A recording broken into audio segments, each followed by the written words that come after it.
De volta com Justiça e Trabalho de hoje, eu estou conversando com o juiz do trabalho aqui do TRT da 21ª Região do Rio Grande do Norte, o Dr. Michael Knaben, né? Estamos falando a respeito do direito sindical, ou seja, as obrigações e deveres do sindicato e algumas particularidades do sindicalismo. Então, Michael, eu encerrava o bloco anterior perguntando ao senhor sobre a representatividade sindical. A gente sabe que é uma escolha dos trabalhadores e dos empregadores também, mas como é que se dá isso dentro do ambiente, do meio ambiente de trabalho, das empresas, enfim, dos empregados, dos empregadores? Duas questões interessantes para efeito de abordagem. Primeira, os trabalhadores têm direito de escolha, né? Existem eleições de forma livre, sem intervenção do Estado, onde os próprios trabalhadores podem escolher livremente seus representantes. Quanto à representação do sindicato em si, uma questão interessante é que o sindicato representa a categoria como um todo e ela é considerada a partir da atividade principal da empresa. Então, imaginamos a título exemplificativo uma empresa têxtil que tenha em seu meio um trabalhador que é um mecânico. Ele vai ser um mecânico ou vai ser um trabalhador têxtil para efeito, né, de representação sindical? Como a atividade preponderante da empresa é a atividade têxtil, ele vai estar correlacionado ao sindicato da atividade têxtil. Então, é uma questão bastante interessante aí quanto ao detalhamento sindical, né? Isso. Doutor Michael, quais seriam os limites para a negociação coletiva? Ou seja, os sindicatos são legítimos para negociar coletivamente, para uma negociação coletiva? Questão bastante interessante, a partir da inserção na nossa Constituição de um direito fundamental dos trabalhadores, que seria o respeito aos acordos e às convenções coletivas, que na verdade são acordos, né, fixados pelo Sindicato dos Trabalhadores. Acordo coletivo, um acordo em que o Sindicato dos Trabalhadores ele fixa com uma ou mais empresas. Uma convenção coletiva em que o Sindicato dos Trabalhadores fixa com o Sindicato dos Empregadores. Esse acordo, essa convenção teria limites, ele poderia se sobrepor às nossas leis, a nossa doutrina, a nossa jurisprudência, né, os tribunais como um todo, têm discutido isso durante muito tempo. Que é a questão se o negociado se sobrepõe ao legislado, né? Exatamente. Alguns parâmetros hoje já foram fixados, né? E, a princípio, o negociado ele se sobrepõe sim ao legislado, desde que esse negociado não intervenha a normas internacionais que já estão incorporadas, né, ao nosso direito. Também não se sobreponha às normas que estão inseridas na Constituição, exceto naquilo em que a própria Constituição autoriza, né, a negociação. E, por último, também não é possível negociação em relação àquelas situações que são fixadas pela nossa jurisprudência como um patamar mínimo de direitos dos trabalhadores, né, que seriam os direitos ligados à saúde, segurança e higiene do trabalho. Grande exemplo disso seria o intervalo intrajornada, né? Aquele intervalo para almoço e refeição dos trabalhadores. É possível que o sindicato negocie a exclusão desse intervalo? E veja até que questão interessante, principalmente hoje em que temos aí um trânsito com grande fluxo em nossas grandes cidades, alguns trabalhadores até solicitam às empresas e aos seus sindicatos que excluam esse intervalo para que eles possam sair uma hora mais cedo, né? Isso é possível? Não. Ainda que o sindicato, ainda que os trabalhadores estejam de acordo, justamente porque isso vai interferir na saúde e na segurança desses trabalhadores. Que aí é um caso onde a norma, onde o legislado se sobrepõe ao negociado, né? Isto aí. Doutor Nessas questões específicas de segurança e saúde, né? E se tratando, isso. Em se tratando de novidade, com relação a esses tratados, a esses acordos, convenções coletivas, tem alguma novidade que o senhor poderia ressaltar ou que possa ser ressaltada nesse momento agora?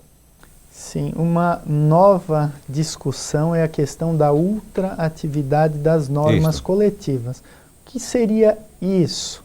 Uma norma coletiva, os dois sindicatos fixam algumas condições, pelo prazo inicial de 2 anos. Após esses 2 anos, essas condições continuam a ser válidas para os contratos de trabalho desses empregados? Até algum tempo atrás se entendia pacificamente que não, somente pelo prazo estipulado, né, no acordo ou na convenção. E hoje a atual orientação do nosso Tribunal Superior do Trabalho, até para que se estimule a negociação, é de que esses acordos eles vão ter validade inclusive para além do prazo, até que outro instrumento os substitua.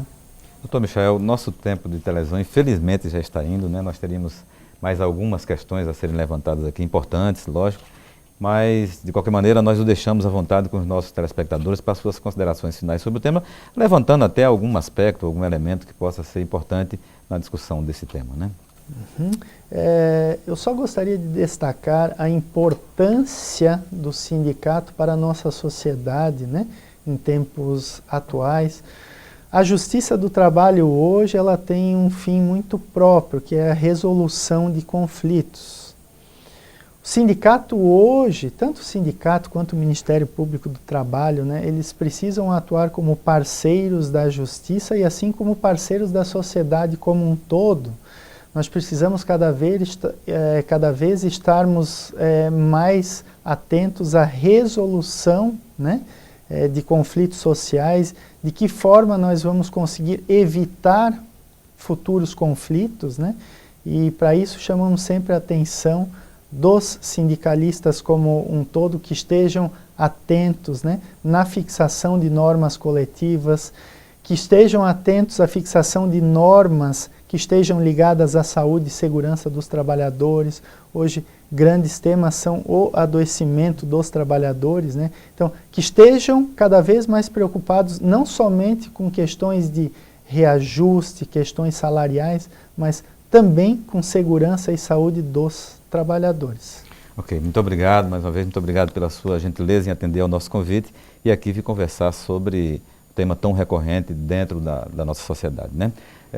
O nosso programa de hoje vai ficando por aqui. Contatos com a nossa produção podem ser obtidos pelo fone 84 4006 3081 ou pelo e-mail ccs@trt21.jus.br. Para encerrar o programa de hoje, você fica agora com o talento do cantor e compositor Júlio Lima. Ele fala sobre seu trabalho com a música e nos mostra uma de suas canções. Um abraço a todos e até o nosso próximo encontro. Até lá! Sou Júlio Lima, eu nasci em Natal e advindo de uma família de músicos, né, de Currais Novos, do meu avô, Firmino Rodrigues, e também do meu pai, Carlos Alberto de Lima, que foi fundador da Orquestra Sinfônica do Estado.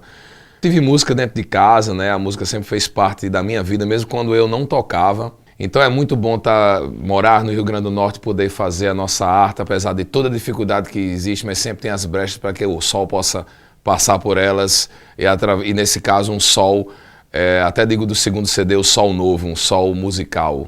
Em 93 minha mãe faleceu, nessa época eu ia completar 14 anos, e foi aí onde realmente eu peguei o contrabaixo elétrico e comecei a estudar realmente, meu pai tinha insistido muito, mas eu comecei de uma forma até buscando sem ele estar em casa, porque ele já tinha apostado muito em mim, várias vezes eu largava o instrumento. Eu comecei com violino, vários compositores em casa, tocando, mostrando suas músicas, e eu sempre vislumbrado, que eu sempre gostei de coisa autoral, assim. Então esse foi o meu primeiro contato com a música.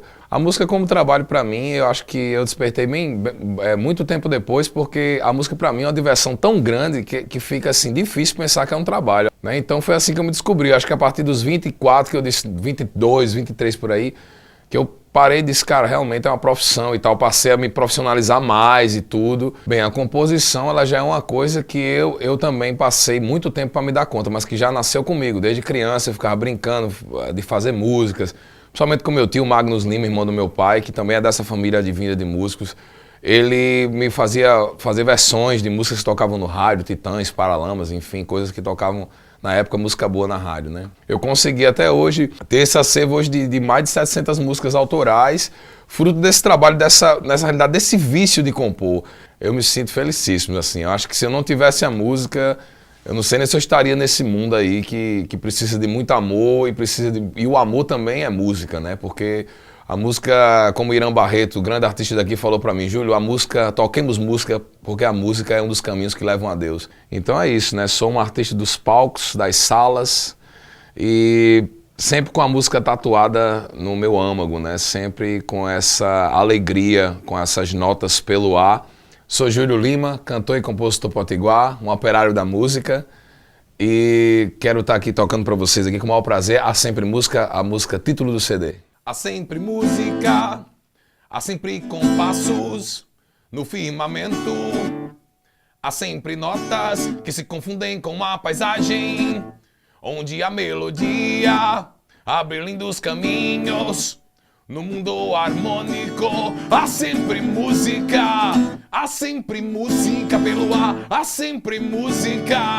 há sempre música pelo ar, há sempre música, há sempre timbres, colorido espaço sonoro de um pensamento, há sempre ritmos, há sempre instrumentos querendo cantar na partitura da vida. Há sempre música pelo ar, há sempre música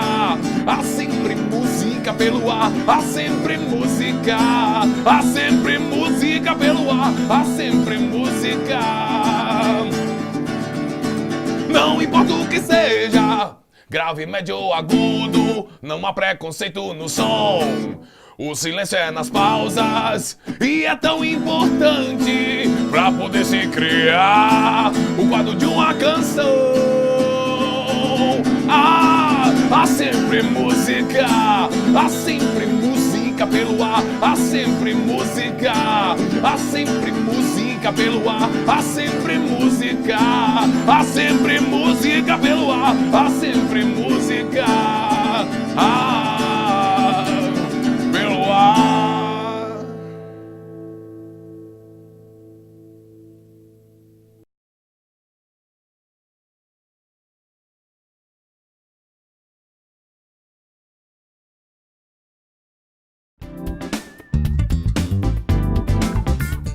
Olá! No Justiça e Trabalho desta semana você confere como foi o início das atividades do programa Trabalho, Justiça e Cidadania de 2014, que leva noções de direito e cidadania aos estudantes de escolas públicas de Natal. Você também acompanha como foi o seminário CLT 70x70, que discutiu a atividade dos sindicatos. No quadro Meu Trabalho, Minha Arte, o mestre de obras Edmar Antônio nos fala sobre o dia a dia de sua profissão. E no Profissão Artista, quem dá o tom e fala sobre seu trabalho com a música é Júlio Lima, talentoso músico e compositor potiguar. Na nossa entrevista, o juiz do trabalho Michael Knaben fala sobre os direitos e obrigações das entidades sindicais. Tudo isso no Justiça e Trabalho, o programa do Tribunal Regional do Trabalho do Rio Grande do Norte. Eu espero você!